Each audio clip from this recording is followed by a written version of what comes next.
Welcome everyone.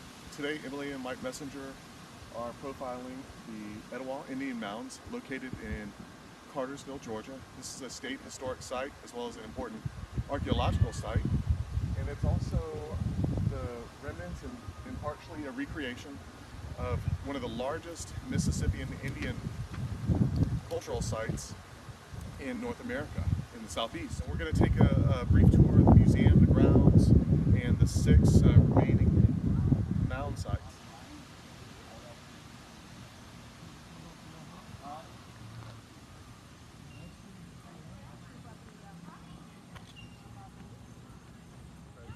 Carter told him to stop, and he basically said no more nuclear power plants. Instead, he made them converted to a coal burning power. It's supposed to be a clean burning coal power plant. I don't know all of the exact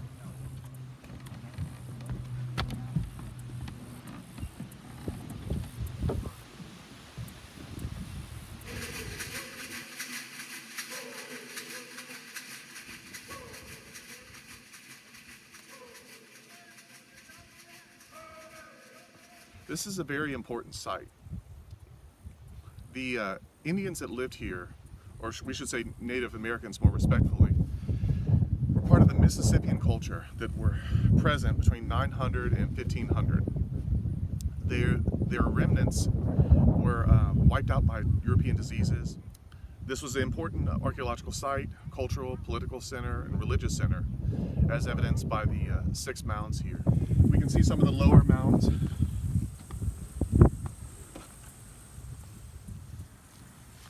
Hernando de Soto, the Spanish conquistador from Extremadura, Spain, came up through Florida and he made 2 visits to Georgia.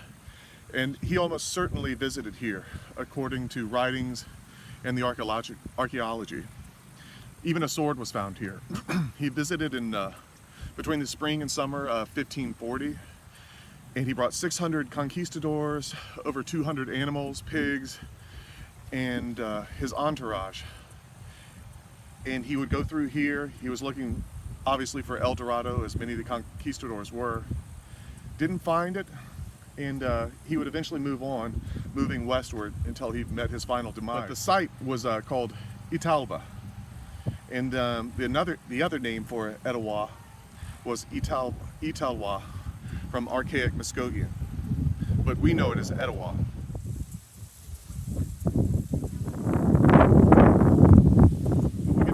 Point of what was the plaza and the other mounds, the smaller sites. I'm looking at some of the smaller mounds here, and I'm also looking down at some of the slopes. You're not allowed to walk on the slopes, obviously for preservation reasons, but you get an impressive commanding view of the Etowah River in the background, the Allatoona Mountains behind me, and then what would have been the plaza down below. Again, this site was reserved for the priestly chief, and he would conduct religious ceremonies, distribute food, make peace, make war, whatever he needed to do for his tribe. This is a prime spot to relax if you ever make it to the Etowah Indian Mounds. It's really hard for me to believe that thousands of Native Americans lived here and once called this their home, and that this was a major city for the Mississippian Indians. The remnants of the Mississippian Indians were the Muskogees, and they later became the Creek Indians. And they lived here as well as Sweetwater Creek, closer to the Marietta area, Cobb County area. Eventually the Creek Indians were pushed out by the Cherokees. A lot of people mistakenly believe this was a Cherokee area, but the Cherokees didn't arrive until the 18th century. And they eventually pushed the creeks down to the border along the Chattahoochee River. But still, this is an important area, and some Native Americans come here for religious reasons. And it's here to be preserved and try to guess what might have been, how people lived, what their lives were like, how different they were. But I would definitely recommend coming through here if you ever stop through North Georgia. The Mississippian Indians are very, very sophisticated with their farming, their trading networks. They found copper here. The Native Americans worked with copper here. They had trading networks that spanned all the way to Mexico.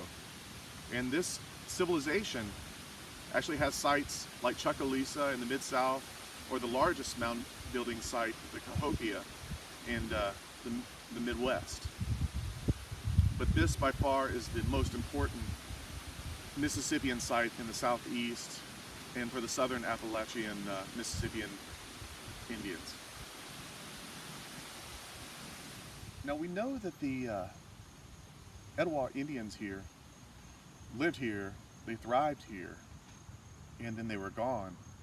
Their civilization spanning from 900, 1000 to 1550, 10 years after De Soto.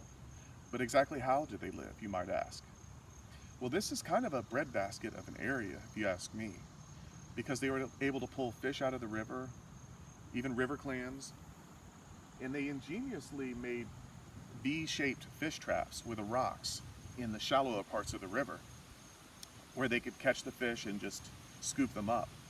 And there was lively agriculture here too. They thrived off beans, squash, and corn. And interestingly enough, if you go to the museum, you'll see a depiction of a corn god, which I find kind of interesting because if you look at the Mesoamerican Indians in Mexico and Central America, they had corn gods and they lived off corn as well. So it wasn't a bad life. Good climate, rich resources, plenty of food, plenty of space. They probably lived pretty well. At the Etowah Indian Mound site, you have 6 mounds, A, B, and C over here. There are also E, F, D mounds over here. Only 9% of the site has been excavated, archaeologically speaking. And it's very difficult to tell where the other 3 mounds were, but you can faintly see them over the grass. After 1838, we have the Indian Removal Act in Georgia, which started the Trail of Tears of Cherokee Indians out west to Oklahoma. So a farmer owned this land, and my feeling is that the farmer probably ran his plow over the smaller mounds. But they would have been out here, the plaza over here, and in the shadow, the mounds for the priestly king, the elite, and then the burial mound for the elite in the background.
This again concludes another episode of The Traveling Messenger with Mike and Emily Messenger. Emily behind camera. I hope you've enjoyed this as much as we have. This is probably my 4th time coming out here. Some other things I'd like to include for this vlog. The grounds has plenty of seating area along the river. There's picnic areas over here. There's also a museum, gift shop. There's a film about the southeastern woodland Indians. And there are plenty of washrooms as well. There's a bus lane and plenty of parking in case you ever wanted to do a group tour here.